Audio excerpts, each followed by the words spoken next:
ನಮಸ್ಕಾರ ಪ್ರಿಯ ವೀಕ್ಷಕರೇ, ಮೂಡಲ ಧ್ವನಿ ಹರಳ ಪಬ್ಲಿಕ್ ಪವರ್ ಕನ್ನಡ ಯೂಟ್ಯೂಬ್ ಚಾನಲ್ಗೆ ಒಮ್ಮೆ ಸಬ್ಸ್ಕ್ರೈಬ್ ಮಾಡಿ, ಬೆಲ್ ಐಕಾನ್ ಪ್ರೆಸ್ ಮಾಡಿ, ಹೊಸ ಹೊಸದನ್ನು ನೋಡ್ತಾ ಇರಿ. ಶೇರ್ ಮಾಡಿ, ಲೈಕ್ ಮಾಡಿ, ಕಮೆಂಟ್ ಬಾಕ್ಸಲ್ಲಿ ಕಮೆಂಟ್ ಹಾಕಿ. ಚಾಮರಾಜನಗರ ಜಿಲ್ಲೆ ಕೊಳ್ಳೇಗಾಲ ತಾಲೂಕು ಶ್ರೀ ಚಿಕ್ಕಲ್ಲೂರು ಹೊಸಮಠ ಕ್ಷೇತ್ರಕ್ಕೆ ಹಾಸನ ಜಿಲ್ಲೆ 1000 ವರ್ಷ ಇತಿಹಾಸ ರಾಮನಹಳ್ಳಿ ಸ್ವಾಮೀಜಿಯವರು 19ನೇ ಪೀಠಾಧಿಪತಿಯಾಗಿರುವಂತಹ ಸ್ವಾಮೀಜಿಯವರು ಭೇಟಿ ನೀಡಿದರು. ಶ್ರೀ ವಿಶ್ವಕರ್ಮನ್ ನಿಗಮಾಂತ ವೇದ್ಯ ತ್ವಮೇವ ವಿಜ್ಞಾನ ರಹಸ್ಯ ಚೇತಾಃ ಕ್ಷೀರೇ ನಿಗೂಢಂ ಘೃತವತ್ಸು ಸೂಕ್ಷ್ಮಂ ತ್ವಾಂ ಮನ್ಯೇದೆ ತತ್ವವಿದರ್ಥಗೂಢಂ. ಶ್ರೀ ಗುರುಭ್ಯೋ ನಮಃ. ಶ್ರೀ ಗುರು ಘನನೀಲ ಸಿದ್ದಪ್ಪಾಜಿ ಗುರುದೇವತಾಭ್ಯೋ ನಮಃ. ಸದ್ಭಕ್ತ ಮಹಾಶಯರೇ, ನಮ್ಮ ಈ ಚಿಕ್ಕಲ್ಲೂರಿನ ಸಿದ್ದಪ್ಪಾಜಿಯವರ ಕ್ಷೇತ್ರ ಎಷ್ಟು ಅಭೂತಪೂರ್ವಕವಾಗಿ ನಡೆದುಕೊಂಡು ಬಂದಿದೆ ಎಂಬುದಕ್ಕೆ ಸಾಕ್ಷಿ ನಾವೆಲ್ಲರೂ ಕೂಡ ಇಂದು ಅದರ ಪ್ರತಿಷ್ಠಾ ವಾರ್ಷಿಕೋತ್ಸವದ ಕುಂಭಾಭಿಷೇಕವನ್ನು ನಾವೆಲ್ಲರೂ ಕೂಡ ನೋಡಿದ್ದೇವೆ. ಈ ಒಂದು ಸುಸಂದರ್ಭದಲ್ಲಿ ಸಾಮೂಹಿಕ ವಿವಾಹವನ್ನು ಕೂಡ ಆಯೋಜನೆ ಮಾಡಿಕೊಂಡಿದ್ದಾರೆ. ಈ ಒಂದು ಗುರು ಮಠ ತುಂಬ ಪ್ರಾಚೀನವಾದಂತಹ ಒಂದು ಮಠ. ವಿಶ್ವ ಬ್ರಾಹ್ಮಣರ ಒಂದು ಸಮುದಾಯದಲ್ಲಿ ನಡೆದುಕೊಂಡು ಬಂದಂತಹ ಗುರುಗಳ ಒಂದು ಪ್ರಾಚೀನವಾದಂತಹ ಮಠ ಸುಂದರವಾಗಿ ಇಂದು ಎಲ್ಲರಿಗೂ ಕೂಡ ಲೋಕಾನುಗ್ರಹವನ್ನು ಮಾಡ್ತಾ ಬಂದಿದೆ.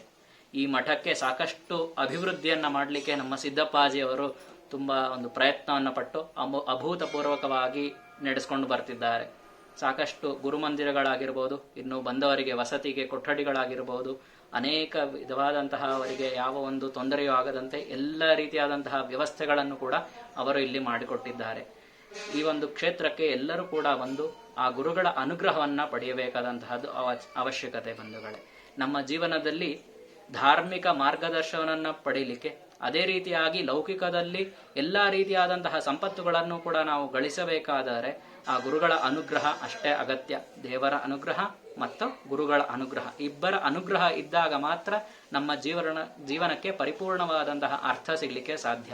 ಆ ನಿಟ್ಟಿನಲ್ಲಿ ನಾವೆಲ್ಲರೂ ಕೂಡ ಪ್ರತಿನಿತ್ಯವೂ ಕೂಡ ಗುರುಮಠಗಳಿಗೆ ಬಂದು ಅಲ್ಲಿ ನಡೆಯುವಂತಹ ಪೂಜಾ ವರ್ಧಂತಿ ಮಹೋತ್ಸವಗಳು, ಆರಾಧನೆಗಳಾಗಿರ್ಬೋದು, ಎಲ್ಲ ಕಾರ್ಯಕ್ರಮಗಳಲ್ಲೂ ಕೂಡ ಭಾಗಿಯಾಗಿದ್ದುಕೊಂಡು ಎಲ್ಲದಕ್ಕೂ ಕೂಡ ನಮ್ಮ ತನುಮನ ಧನಗಳೊಂದಿಗೆ ಸಹಕಾರವನ್ನು ನೀಡುವ ಮುಖೇನ ಆ ಮಠಗಳ ಆ ಕ್ಷೇತ್ರದ ಅಭಿವೃದ್ಧಿಯನ್ನ ಮಾಡಲಿಕ್ಕೆ ಸಾಧ್ಯ ಬಂಧುಗಳೇ. ನಮ್ಮ ಸಿದ್ದಪ್ಪಾಜಿಯವರು ಎಲ್ಲ ಕಡೆಯಲ್ಲಿಯೂ ಕೂಡ ಹೆಚ್ಚಿನ ಪ್ರಚಾರವನ್ನು ಮಾಡ್ಕೊಂಡು ಬರ್ತಿದ್ದಾರೆ.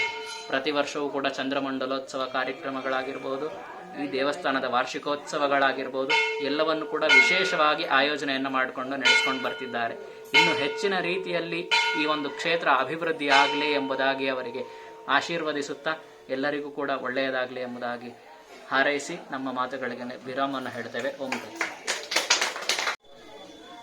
ಶ್ರೀ ಗುರುಭ್ಯೋ ನಮಃ. ಬಂಧುಗಳೇ, ನಮ್ಮ ವಿಶ್ವಕರ್ಮ ಜನಾಂಗದ ಪ್ರಾಚೀನ ಮಠ ಶ್ರೀ ಸುಜ್ಞಾನ ಪ್ರಭು ಮಹಾಸ್ವಾಮೀಜಿಗಳ ಮಠ, ಅರೇಮಾದನಹಳ್ಳಿ ವಿಶ್ವಬ್ರಾಹ್ಮಣ ಮಹಾಸಂಸ್ಥಾನ ಮಠ. ಇನ್ನು ಬರುವಂತಹ ಸೌಮ್ಯನಾಮ ಸಂವತ್ಸರಕ್ಕೆ 1000 ವರ್ಷಗಳ ಇತಿಹಾಸ ಹೊಂದಂತಹ ಮಠ ಈ ಒಂದು ಕರ್ನಾಟಕದಲ್ಲಿ ಯಾವುದಾದ್ರೂ ಇದೆ ಅಂತ ಹೇಳಿದ್ರೆ ಅದು ನಮ್ಮ ಮೂಲ ಮಠ ಶ್ರೀ ಸುಜ್ಞಾನ ಪ್ರಭು ಮಹಾಸ್ವಾಮೀಜಿಗಳ ಮಠ.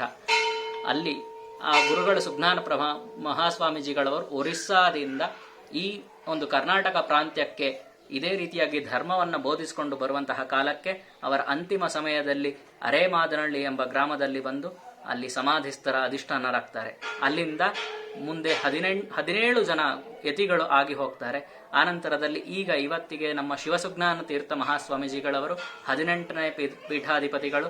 ಇನ್ನು ಈಗ ನಮಗೆ ಸನ್ಯಾಸ ದೀಕ್ಷೆಯನ್ನ ಕಳೆದ ತಿಂಗಳು ಫೆಬ್ರವರಿ ಮಾಸದಲ್ಲಿ ಕೊಟ್ಟಿದ್ದಾರೆ. ನಾವು 19ನೇ ಯತಿಗಳಾಗಿ ಆ ಒಂದು ಮಠವನ್ನ ಮುಂದುವರಿಸಿಕೊಂಡು ಹೋಗುವಂತಹ ಜವಾಬ್ದಾರಿಯನ್ನ ನೀಡಿದ್ದಾರೆ. ಬಂಧುಗಳೇ, ಪ್ರಾಚೀನ ಮಠ, ಎಲ್ಲರ ಒಂದು ಸಹಕಾರವೂ ಕೂಡ ಅಷ್ಟೇ ಅಗತ್ಯ. ಆ ಮಠಕ್ಕೆ ನೀವೆಲ್ಲರೂ ಕೂಡ ಅಲ್ಲಿಗೆ ಬಂದು ಆ ಗುರುಗಳ ಅನುಗ್ರಹವನ್ನ ಪಡೆಯಬೇಕು. ವಿಶ್ವಕರ್ಮ ಜನಾಂಗದಲ್ಲಿ ಅನೇಕ ಮಠಗಳಿದ್ದಾವೆ ಬಂಧುಗಳೇ, ಆದರೆ ನಾವು ಆ ಮಠಗಳ ಸಂಪರ್ಕವನ್ನ ಇಟ್ಕೊಳ್ಬೇಕು. ಇವತ್ತಿಗೆ ನಾವು ಮಾಡಿರುವಂತಹದ್ದು ಎಲ್ಲರೂ ಕೂಡ ಲೌಕಿಕ ಜೀವನದಲ್ಲಿ ಪ್ರತ್ಯೇಕವಾಗಿ ಆಗಿಬಿಟ್ಟಿದ್ದೇವೆ. ಆದರೆ ನಮ್ಮ ಧರ್ಮವನ್ನ ಆಚರಣೆಯನ್ನು ಇಟ್ಕೊಳ್ಬೇಕು ಎಂಬುದಾಗಿ ಆದರೆ ಆ ಗುರುಮಠಗಳಿಗೆ ಬಂದು ನಮ್ಮ ಆಚರಣೆಗಳನ್ನ ತಿಳಿದುಕೊಳ್ಬೇಕು. ಆ ನಿಟ್ಟಿನಲ್ಲಿ ಎಲ್ಲರೂ ಕೂಡ ತಮ್ಮ ತಮ್ಮ ಮಠಗಳಿಗೆ ಬನ್ನಿ, ಅವರವರ ಒಂದು ಗುರುಗಳ ಒಂದು ಅನುಗ್ರಹವನ್ನ ಪಡೆಯಿರಿ. ಆ ನಿಟ್ಟಿನಲ್ಲಿ ಎಲ್ಲರಿಗೂ ಕೂಡ ಆ ಸರ್ವತೋಮುಖ ಅಭಿವೃದ್ಧಿ ಆಗಲಿ ಎಂಬುದಾಗಿ ಆಶಿಸಿ ಹಾರೈಸುತ್ತೇವೆ ಬಂಧುಗಳೇ. ಎಲ್ಲರಿಗೂ ಒಳ್ಳೆಯದಾಗಲಿ. ಶುಭಂ ಭೂತ್.